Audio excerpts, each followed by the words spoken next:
नमस्कार। आज हम कक्षा 10 से हिंदी पाठ्य पुस्तक क्षितिज भाग 2 से कहानी नौबत खाने में इबादत को पढ़ेंगे।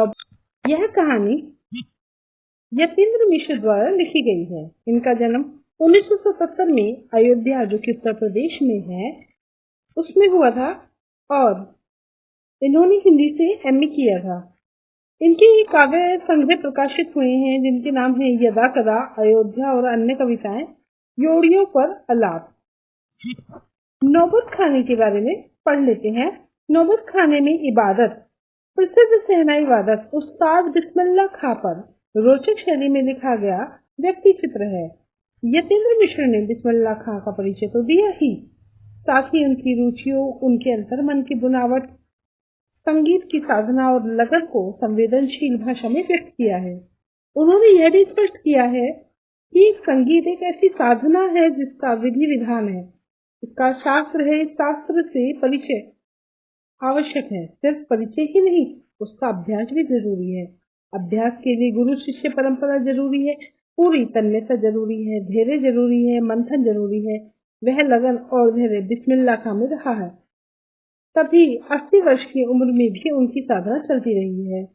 यतीन्द्र मिश्र संगीत की शास्त्रीय परंपरा के गहरे जानकार हैं। इस पाठ में उनकी कई अनुगुंजें हैं जो पाठ को बार बार पढ़ने के लिए आमंत्रित करती हैं। भाषा सहज, प्रभावमयी और प्रसंगों और संदर्भों से भरी हुई है। चलिए पाठ को शुरू करते हैं। नौबत खाने में इबादत। सन 1916 से 1922 के आसपास की काशी, पंचगंगा घाट स्थित बालाजी मंदिर की ड्योढ़ी पर नौबत खाना और नौबत खाने से निकलने वाली मंगल बनी। अमीरुद्दीन सिर्फ 6 साल का है, बड़ा भाई शमसुद्दीन 9 साल का। अमीरुद्दीन को पता नहीं कि रात किस चिड़िया को कहते हैं, और ये लोग हैं मामूजान वगैरह, जो बाग बात पर भीम पलासी और मुल्तानी कहते रहते हैं। क्या वाजिब मतलब हो सकता है इन शब्दों का? इस लिहाज से अभी उम्र नहीं है अमरुद्दीन की, जान सके इन भारी शब्दों का वजन कितना होगा। गोया इतना जरूर है कि अमरुद्दीन और शमसुद्दीन के मामा द्वय सादिक हुसैन और अली बख्श देश के जाने माने सहनाई वादक हैं। विभिन्न रियासतों के दरबार में बजाने जाते रहते हैं। रोज नामचे में बालाजी का मंदिर सबसे ऊपर आता है। हर दिन की शुरुआत वहीं ड्योढ़ियों पर होती है। मंदिर के फिगरों को पता नहीं कितनी समझ है, जो रोज बदल बदल कर मुल्तानी, कल्याण, ललित और कवि भैरव राव को सुनते रहते हैं। ये खानदानी पेशा है अली बख्श के घर का। उनके अब्बाजान भी यही ड्योढ़ियों पर शहनाई बजाते रहते हैं। अमरुद्दीन का जन्म ठुरगांव, बिहार के एक संगीत प्रेमी परिवार में हुआ है। 5-6 वर्ष डुमराव में बिताकर वह नानक के घर ननिहाल काशी में आ गया है। डुमराव के इतिहास में कोई स्थान बनता हो ऐसा नहीं लगा कभी भी, पर यह जरूर है कि शहनाई और डुमराव एक दूसरे के लिए उपयोगी हैं। शहनाई बजाने के लिए रीढ़ का प्रयोग होता है। रीढ़ अंदर से पोली होती है जिसके सहारे शहनाई को फूंका जाता है। रीढ़ नरकट एक प्रकार की घास से बनाई जाती है, जो डुमराव में मुख्यतः सोन नदी के किनारों पर समाई जाती है। इतनी ही महत्ता है इस समय डुमराव की, जिसके कारण शहनाई जैसा वाद बजता है। फिर अमरुद्दीन, जो सबके प्रिय है, अपने उस्ताद बिस्मिल्लाह खां साहब हैं। उनका जन्म स्थान भी डुमराव ही है। इनके परदादा उस्ताद सलार हुसैन खां डुमराव निवासी थे। बिस्मिल्लाह खां उस्ताद पैगंबर बख्श खां और मिठन के छोटे साहबजादे हैं। साहबजादे का अर्थ होता है बेटे। अमरुद्दीन की उम्र अभी 14 साल है। मसलन बिस्मिल्लाह खां की उम्र अभी 14 साल है। वही काशी है, वही पुराना बालाजी का मंदिर जहाँ बिस्मिल्लाह को नौबत खाने रियाज के लिए जाना पड़ता है। मगर एक रास्ता है बालाजी मंदिर जाने का। यह रास्ता रसूलन बाई और बतुलन बाई के यहाँ से होकर जाता है। इस रास्ते में अमरुद्दीन को जाना अच्छा लगता है। इस रास्ते से जाने कितने तरह के बोल बनाव, कभी ठुमरी, कभी टप्पे, कभी दादरा के मार्फत डोरियों तक पहुंचते रहते हैं।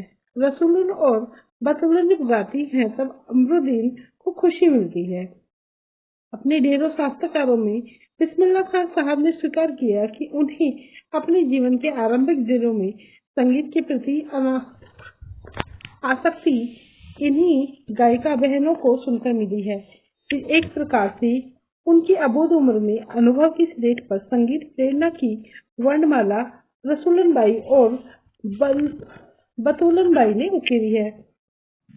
वैदिक इतिहास में शहनाई का कोई उल्लेख नहीं मिलता। इसे संगीत शास्त्रांगत सुशिरवादों में गिना जाता है। अरब देश में फूंक कर बजाए जाने वाले वाद जिसमें नाड़ी नरकट की रीढ़ होती है को नए बोलते हैं। शहनाई को शहन्य अर्थात सुशिरवादों में शाह की उपाधि दी गई है। 16वीं शताब्दी के उत्तरार्ध में तानसेन के द्वारा रची बंदिश जो संगीत राग कल्पद्रुम से प्राप्त होती है में शहनाई, मुरली, वंशी संगीत, मूर्छंग आदि का वर्णन आया है। अवधी पारंपरिक लोकगीत और चेती में शहनाई का उल्लेख बार बार मिलता है।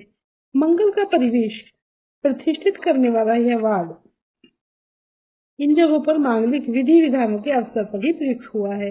दक्षिण भारत के मंगलवाद नागस्वरम की तरह शहनाई प्रभाती की मंगल ध्वनि का संपूरक है। शहनाई की इसी मंगल ध्वनि के नायक बिस्मिल्लाह खान साहब 80 बरस से सुर मांग रहे हैं। 25 सुर की नेमत 80 बरस की 5 वक्त वाली नवाज इसी सुर को पाने की प्रार्थना में खर्च हो जाती है। लाखों सजदे इसी एक सच्चे सुर की इबादत में खुदा के आगे झुकते हैं। वे नवाज की बात सजदे में गिड़गिड़ाते हैं, मेरे मालिक एक सुर बख्श दे। सुर में वे तासीर पैदा कर कि आंखों से सच्चे मोती की तरह अनगढ़ आंसू निकल आए। उनको यकीन है कभी खुदा यूं ही उन पर मेहरबान होगा और अपनी झोली से सुर का फल निकाल कर उनकी ओर उछालेगा। फिर कहेगा, ले जा अमरुद्दीन, इसको खा ले और कर ले अपनी मुराद पूरी। अपने उहापोहों से बचने के लिए हम स्वयं किसी शरण, किसी गुफा को खोजते हैं जहाँ अपनी दुश्चिंताओं दुर्बलताओं को छोड़ सके और वहां से फिर अपने लिए एक नया तिलिस्म कर सके। हिरन अपनी ही महक से परेशान पूरे जंगल में उस वरदान को खोजता है जिसकी गमक उसी ने कमाई है। गमक कहते हैं महक को। 80 बरस से बिस्मिल्लाह खान यही सोचते आए हैं कि सातों सुरों को बरतने की तमीज उन्हीं सलीके से अभी तक क्यों नहीं आई। बिस्मिल्लाह खान और शहनाई के साथ जिस एक मुस्लिम पर्व का नाम जुड़ा है वह है मुहर्रम। मुहर्रम का महीना वह होता है जिसमें सिया मुसलमान हजरत इमाम हुसैन और उनके कुछ वंशजों के प्रति आजादारी शोक मनाना मानते हैं। पूरे 10 दिन का शोक वे बताते हैं कि उनके खानदान का कोई व्यक्ति मुहर्रम के दिनों में न तो शहनाई बजाता है न ही किसी संगीत के कार्यक्रम में शिरकत ही करता है। 8वीं तारीख उनके लिए खास महत्व की है। इस दिन खान साहब खड़े होकर शहनाई बजाते हैं। वे दाल मंडी में फातमान के करीब 8 किलोमीटर की दूरी तक पैदल रोते हुए नोहा बजाते जाते हैं। इस दिन कोई राग नहीं बजता। राग रागनियों की अदायगी का निषेध है। इस दिन उनकी आंखें इमाम हुसैन और उनके परिवार के लोगों की शहादत में नम रहती हैं। अज़ादारी होती है। हजारों आंखें नम, 1000 बरस की परंपरा पुनर्जीवित। मुहर्रम संपन्न होता है। एक बड़े कलाकार का सहज मानवीय रूप ऐसे अवसर पर आसानी से दिख जाता है। मुहर्रम में के गमज़दा माहौल से अलग कभी कभी सुकून के क्षण में वे अपनी जवानी के दिनों को याद करते हैं। वे अपने रियाज को कम, उन दिनों के अपने जुनून को याद करते हैं। अपना बाजार और उस्ताद को कम, अक्का महाल की कुलसुम हलवाइन की कचौरी वाली दुकान और गीता बाली और सुलोचना को ज्यादा याद करते हैं। कैसे सुलोचना उनकी पसंदीदा हीरोइन थी। बड़ी रहस्यमयी मुस्कुराहट के साथ गालों पर चमक आ जाती है। खान साहब के अनुभवी आंखें जल्दी ही खिस से हंस देने की ईश्वरी कृपा आज भी बदस्तूर कायम है। इसी बाल सुलभ हंसी में कई यादें बंद हैं। जब उनका जिक्र करते हैं वे, तब उसी नैसर्गिक आनंद में आंखें चमक उठती हैं। अमरुद्दीन तब सिर्फ 4 साल का रहा होगा। छुपकर नाना की शहनाई बजाते हुए सुनता था। नाना को शहनाई बजाते हुए सुनता था। रियाज के बाद जब अपनी जगह से उठकर चले जाए, तब जाकर ढेरों छोटी बड़ी शहनाइयों की भीड़ में अपने नाना वाली शहनाई ढूंढता और एक एक शहनाई को तय कर खारिज करता जाता। सोचता, लगता है मीठी वाली शहनाई दादा कहीं और रखते हैं। जब माबू अली बख्श खां, जो उस्ताद भी थे, शहनाई बजाते हुए सम पर आए, तब धड़ से एक पत्थर जमीन पर मारता था। सम पर आने की तमीज उन्हें बचपन में ही आ गई थी, मगर बच्चे को यह नहीं मालूम था कि दाद वह करके दी जाती है, सर हिलाकर दी जाती है, पत्थर पटक कर नहीं। और बचपन के समय फिल्मों के बुखार के बारे में तो पूछना ही क्या। उस समय 3rd क्लास के लिए 6 पैसे का टिकट मिलता था। अमरुद्दीन 2 पैसे मामू से, 2 पैसे मौसी से और 2 पैसे नानी से लेता था। फिर घंटों लाइन में लगकर टिकट हासिल करता था। उधर सुलोचना की नई फिल्म सिनेमा हॉल में आई। उधर अमरुद्दीन अपनी कमाई लेकर चला फिल्म देखने, जो बालाजी मंदिर पर रोज शहनाई बजाने से उसे मिलती थी। एक अठन्नी मेहनताना। उस पर यह शौक जबरदस्त कि सुलोचना की कोई नई फिल्म न छूटे। और कुलसुम की देसी घी वाली दुकान, वहां पर संगीत में कचौड़ी इस तरह, क्योंकि कुलसुम जो कल कहाते घी में कचौड़ी डालती थी, उस समय छन से उठने वाली आवाज में उन्हें सारे आरोह अवरोह दिख जाते थे। राम जाने कितनों ने ऐसी कचौड़ी खाई होंगी, मगर इतना तय है कि अपने खां साहब रियाजी और स्वादी दोनों रहे हैं। इस बात में कोई शक नहीं कि दादा की मीठी शहनाई उनके हाथ लग चुकी है। काशी में संगीत आयोजन की एक प्राचीन और अद्भुत परंपरा है। यह आयोजन पिछले कई वर्षों से संकट मोचन मंदिर में होता आया है। यह मंदिर शहर के दक्षिण में लंका पर स्थित है और हनुमान जयंती के अवसर पर यहाँ 5 दिनों तक शास्त्रीय और उपशास्त्रीय गायन वादन की उत्कृष्ट सभा होती है। इसमें बिस्मिल्लाह खां अवश्य होते हैं। अपने मजहब के प्रति अत्यधिक समर्पित उस्ताद बिस्मिल्लाह खां की श्रद्धा काशी विश्वनाथ के प्रति भी अपार है। वे जब भी काशी से बाहर रहते हैं, तब विश्वनाथ और बालाजी मंदिर की दिशा की ओर मुंह करके बैठते हैं। थोड़ी देर ही सही, मगर उस ओर शहनाई का प्याला घुमा दिया जाता है और भीतर की आस्था रीढ़ के माध्यम से बसती है। खां साहब की एक रीढ़ 15 से 20 मिनट के अंदर गीली हो जाती है, तब वे दूसरी रीढ़ का इस्तेमाल कर लिया करते हैं। अक्सर कहते हैं, क्या करें मियाँ, ये काशी छोड़कर कहाँ जाए। गंगा मैया यहाँ, बाबा विश्वनाथ यहाँ, बालाजी का मंदिर यहाँ हमारे खानदान की कई पुश्तों ने शहनाई बजाई। हमारे नाना तो वहाँ बालाजी मंदिर में बड़े प्रतिष्ठित शहनाई वाज रह चुके हैं। अब हम क्या करें, मरते दम तक हमें शहनाई छूटेगी ना काशी। जिस जमीन ने हमें तालीम दी, जहाँ से अदब पाई, वो कहाँ और मिलेगी। शहनाई और काशी से बढ़कर कोई जन्नत नहीं इस धरती पर हमारे लिए। काशी सांस्कृतिक की पाठशाला है, शास्त्रों में आनंद कानंद के नाम से प्रतिष्ठित। काशी में कलाधर हनुमान और नृत्य विश्वनाथ है।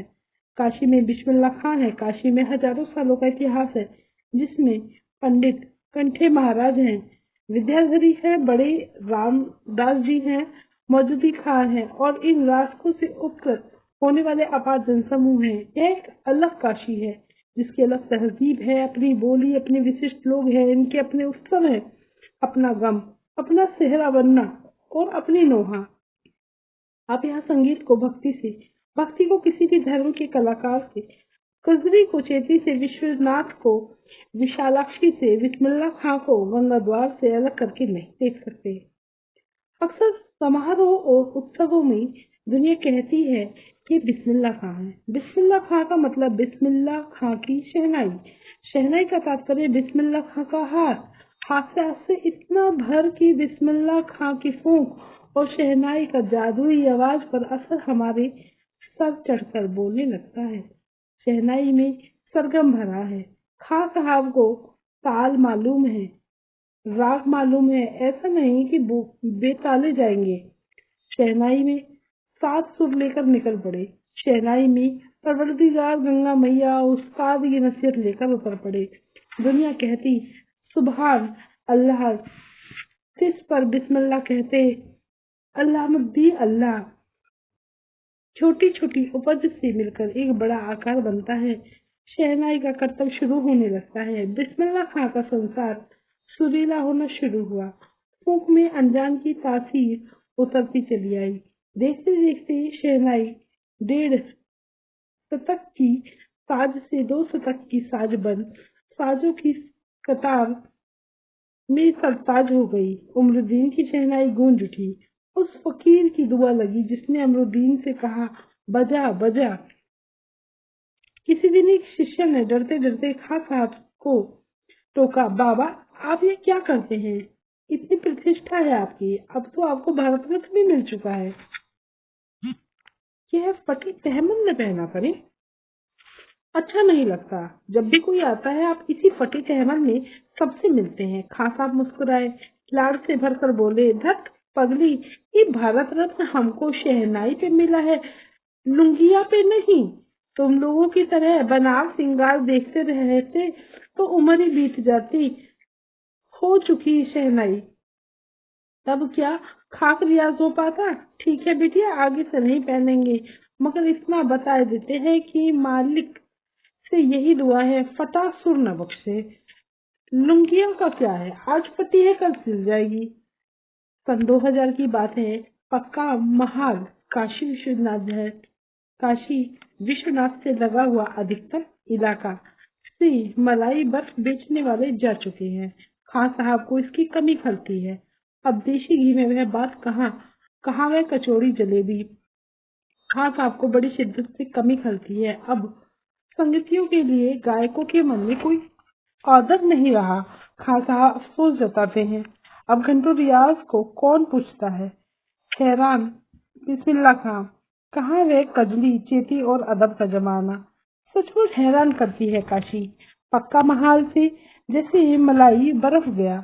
संगीत साहित्य और अदब की बहुत सारी परंपराएं लुप्त हो गई। एक सच्चे सुर साधक और सामाजिक की भांति बिस्मिल्लाह खां साहब को इन सब की कमी खलती है। काशी में जिस तरह बाबा विश्वनाथ और बिस्मिल्लाह खां एक दूसरे के पूरक रहे हैं, उसी तरह मुहर्रम ताजिया और होली अबीर गुलाल की गंगा जमुनी संस्कृति भी एक दूसरे के पूरक रहे हैं। अभी जल्द ही बहुत कुछ इतिहास बन चुका है, अभी आगे बहुत कुछ इतिहास बन जाएगा। फिर भी कुछ बचा जो सिर्फ काशी में रहा है। काशी आज भी संगीत के सर पर जगती और उसके थप्पड़ों पर सोती है। काशी में मरण भी मंगलवार माना गया है। काशी आनंद का आनंद है। सबसे बड़ी बात है कि काशी के पास उस्ताद बिस्मिल्लाह खां जैसा लय और सुर की तमीज सिखाने वाला नायाब हीरा है, जो हमेशा से दो कौमों को एक होने और आपस में भाईचारे के साथ रहने की प्रेरणा देता रहा। भारत रत्न से लेकर इस देश के ढेरों विश्वविद्यालयों की मानद उपाधियों से अलंकृत वह संगीत नाटक अकादमी पुरस्कार और पद्म विभूषण जैसे सम्मानों से नहीं, बल्कि अपनी अजय संगीत यात्रा के लिए बिस्मिल्लाह खां साहब भविष्य में हमेशा संगीत के नायक बने रहेंगे। 90 वर्ष की भारी पूरी आयु में 21 अगस्त 2006 को संगीत रसिकों के हृदय हार्दिक सभा से विदा हुए। खां साहब की सबसे बड़ी देन हमें यही है कि पूरे 80 बरस उन्होंने संगीत को संपूर्णता व एकाधिकार से सीखने की जिज्ञासा को अपने भीतर जिंदा रखा।